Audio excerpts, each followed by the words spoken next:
She was a brilliant business lady way back then. She managed the Shirelles. She wrote Soldier Boy for the Shirelles. She asked us to book the Shirelles. So we backed the Shirelles on many of the records, and they sang the song, the Beatles sang, Tonight You're Mine Completely, Sha-la-la-la. And we backed the Crystals and the Ronettes, and a lot of these black colored girls, were 3 or 4 of them, and they were called the Crystals, the Ronettes, the Shirelles. They'd go and sing behind a studio band, but to tour, they didn't have a band. We were a jukebox band from Winnipeg, so we would back up these girls and played all over the East Coast with them, and it was an amazing time. Scepter Records also had Dionne Warwick on the label, and the 2 young songwriters who came to pitch songs to Dionne Warwick were Burt Bacharach and Hal David, right out of Juilliard in the jeans and penny loafers and white shirts. And I remember them from way back then. It was idolizing these guys because they wrote all Dionne Warwick hit songs. And also coming to pitch songs were 2 black kids, Nick Ashford and Valerie Simpson, who later wrote Ain't No Mountain High Enough, and they wrote a bunch of songs, and us and the Guess Who recorded some of their songs. And so it was a wonderful atmosphere, and I got to meet Burt Bacharach and Phil Ramone, who produced Dionne Warwick, who went on to produce everybody, Stevie Wonder and Elton John and Billy Joel and all those great guys. So we were recording in Scepter Studios, and the amazing thing about Scepter Studios was the engineer, Stanley Greenberg, was Florence's son, and he was blind.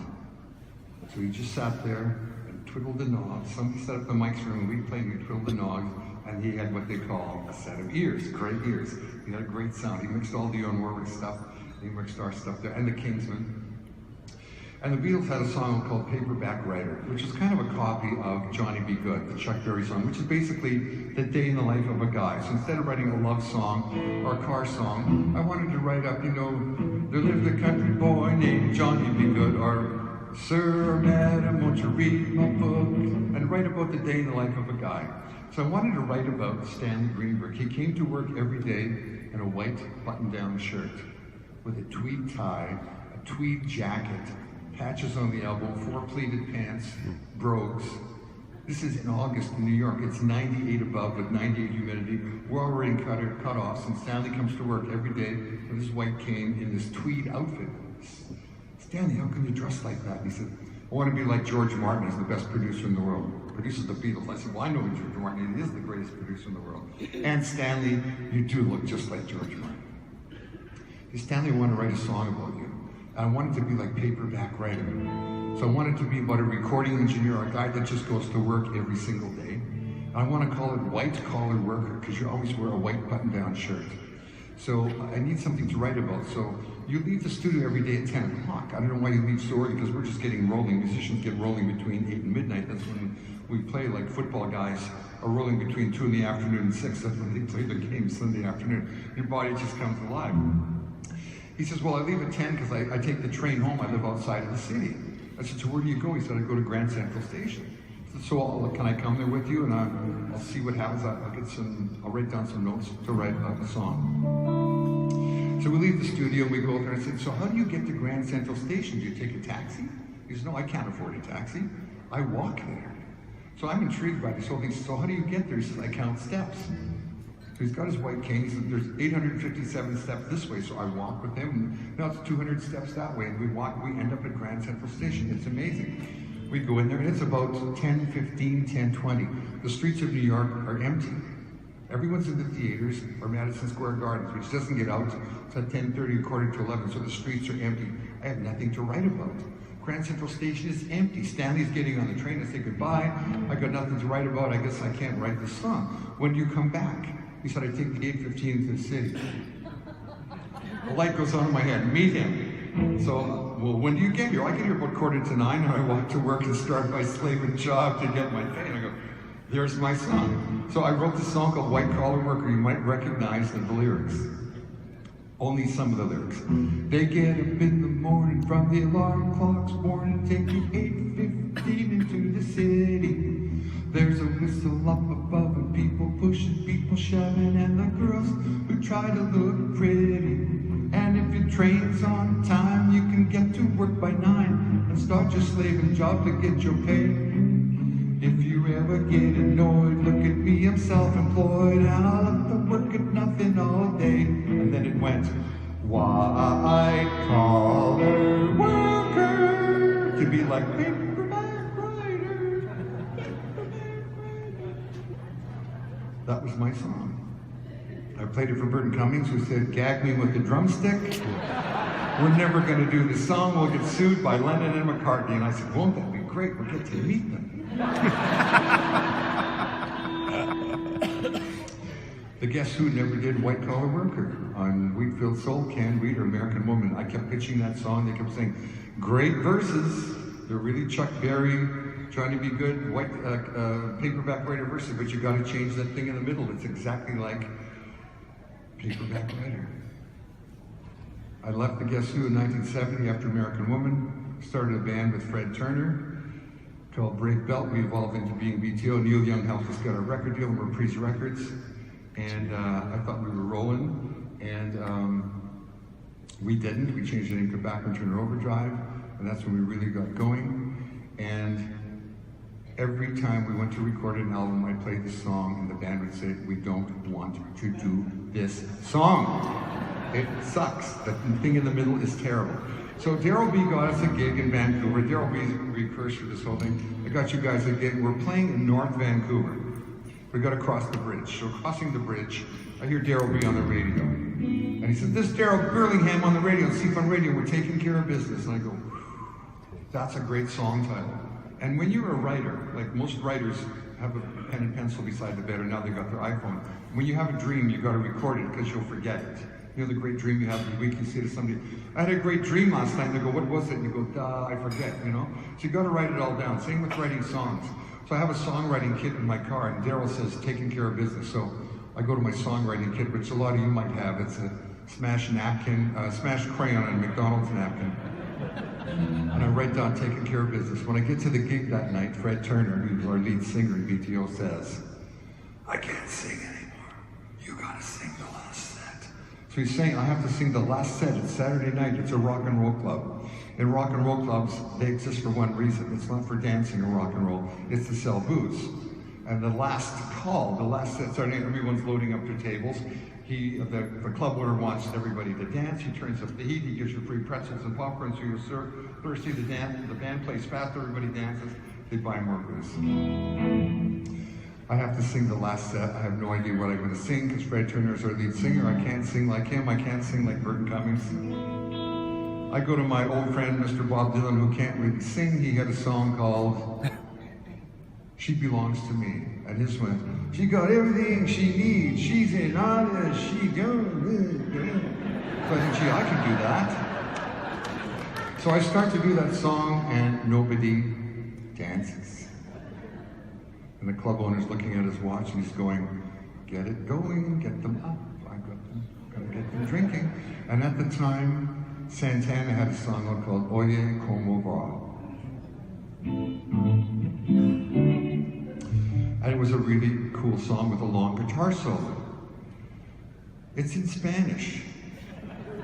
I don't know any Spanish. My mother's Ukrainian. My father's German. I know a bit of Ukrainian. So I think, look, I don't know any Spanish. Nobody in North Vancouver knows any Spanish. They're all like me. They're all like Canadians, right? So they know a little bit of this and that, but basically no Canadian. So I'm going to sing "Oye Como Va" and do my own version. And I've got to fill a whole 50-minute set with my own songs that I'm singing. So I start "Oye Como Va."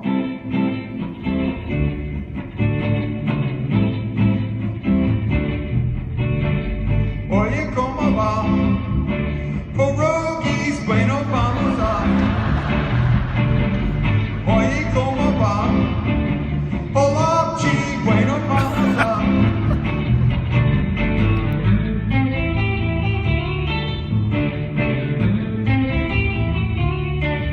And everybody's up dancing, and I'm going, whew.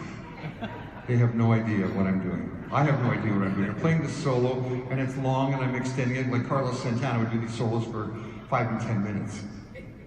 So I'm playing this solo, and one side of my brain is thinking of playing this song. The other side is thinking, what are you going to do next? And a light bulb comes on, and it says, "This is your big chance for white collar work." The band has said no 3 times in 3 albums, but now they are your hostage on stage. They can't say no.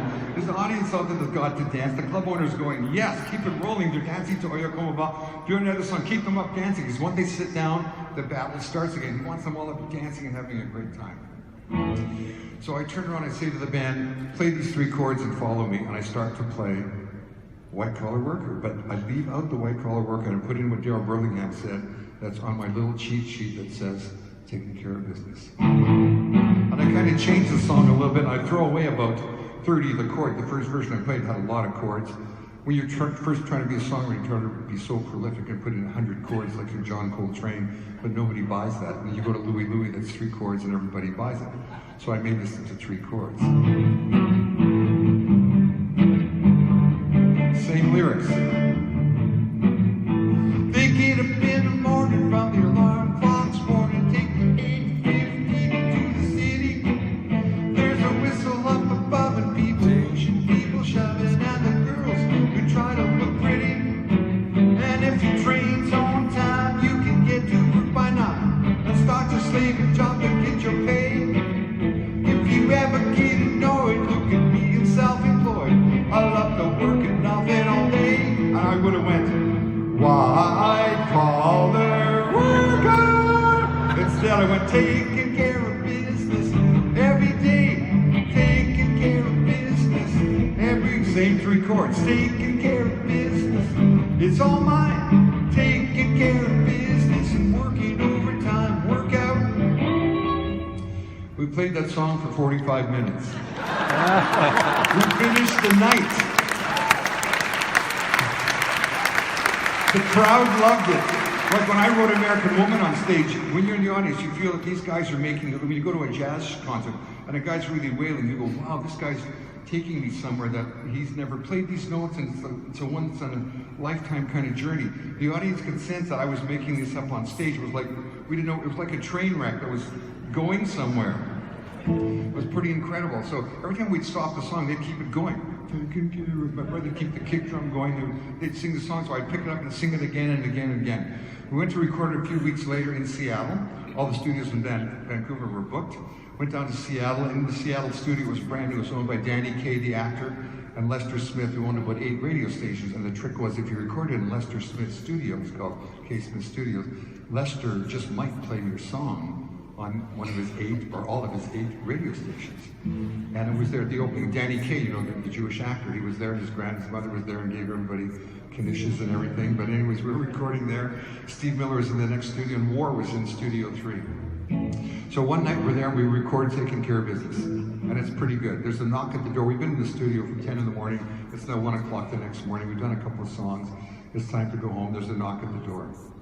I open the door and there's a guy standing there. He's about 6'4", frizzy hair, army cap, army suit, frizzy beard, and holding 3, 4 pizzas. He said, you guys order the pizzas? And I said, no, try down the hall. Steve Miller down the hall, and Jerry Goldstein down the hall producing War.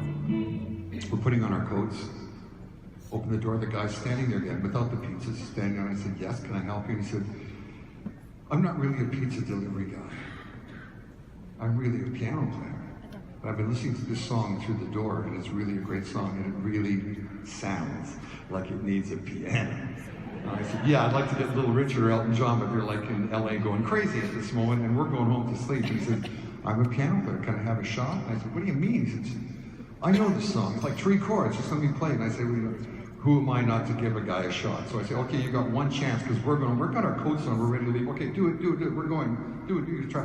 The engineer runs it, he plays it once, we shut down, we go home. I'm gonna erase it the next day.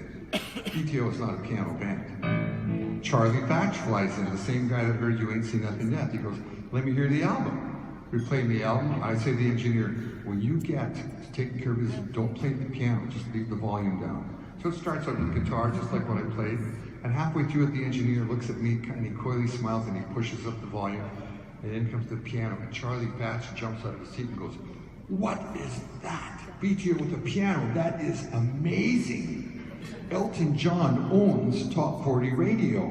All you other idiots, all you play is guitar and bass and drums. Aerosmith, ZZ Top, BTO, Doobie Brothers, Peter Frampton, Lynyrd Skynyrd, REO Speedwagon. Piano's going to get you some real estate on Top 40 Radio, besides all your album airplay. Let's hear that song again. So we back it up and play the whole song. You say, that's it, I want to put it on the album exactly the way it is. Who's playing the piano? I said a pizza guy. pizza delivery guy. He said, no, seriously, who's playing the piano? I said, seriously? A guy came in, he delivered pizza. He asked to play piano. I said, okay, I gave him a shot. He played piano. I have no idea who he is. So you got to find this guy. The piano is incredible. It makes a song. It's a real great party song. I said, well, okay, go down the hall and ask Steve Miller. So we go down, Steve, where'd you get the pizza from last night? He said, we didn't get it. Must have been War. So we go down to War studio. It's like Cheech and Chong's basement. I open the door, it's like, I can't even see in there. It's sprayed full of smoke. And I go and I say, hey, is anybody in here? Did you guys get pizza last night? And they go, isn't it still last night, man? Like, they didn't know where they got the pizza either. So I go to the girl at the front of the recording studio and say, here's the yellow pages. You're going to start at Antonio's. And I'm going to start at Mario's, halfway through the yellow pages, and phone every pizza place within 3 or 4 blocks of the studio and see if they have a delivery boy that looks like Fidel Castro. And this guy was an army, big frizzy beard. And I hear Fidel Castro passed away. That's going to change everything, just like Donald Trump changed everything. So the world is about to go through a massive change. But anyways, Fidel Castro's in the song. So they say, yeah, we have a guy that looks like that. I said, can you tell me his name? No, we can't give employees' names over the phone. Well, does he work today? Yes, he still works today. When does he start? 6 o'clock. Okay, at 6 o'clock, send him with the pizza. What kind of pizza? Send yesterday's pizza. We don't care. We just want this guy. He comes in. His name is Norman Durkee. That's the piano here on Taking Care of Business. One-take piano played by the pizza delivery guy. He went on to become Bette Midler's musical director on her first North American tour. And in 1995, I toured the world with Ringo Starr's all-star band with Mark Farney, John Entwistle, Billy Preston, Zach Starkey, Ringo Starkey, Felix Cavalier from the Rascals. And our last gig was in Hollywood, and the rehearsal pianist for the LA Philharmonic was Norman Durkee. Mick is now going to play some piano. Are you going to play bass? Oh, can you do both at the same time? A challenge. Anyways, thank you all for coming. I'm at 000. I'll do a little bit. You can stand up and dance and sing. I want to thank Scotiabank and all you here, and all you getting awards. You deserve it, and keep on doing this. Keep on taking care of business.